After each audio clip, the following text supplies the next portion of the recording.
How to make AFK pool in Minecraft. So first, just make a block that should be looking like this. So 5 on all sides.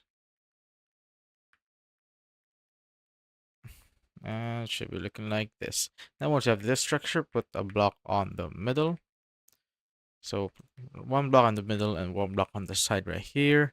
Then put 2 blocks on both sides. So it should be looking like that. Now once you have that structure, just get a sign and put it right there. And the other one right here. Now once you have that set up, just get your water bucket and place it here on the top block right there, and it will just go around just like so.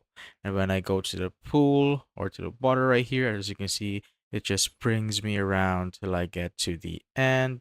When I get to the end again, you just simply wait and basically make an AFK pool like that. And that's how you basically make this AFK pool in Minecraft.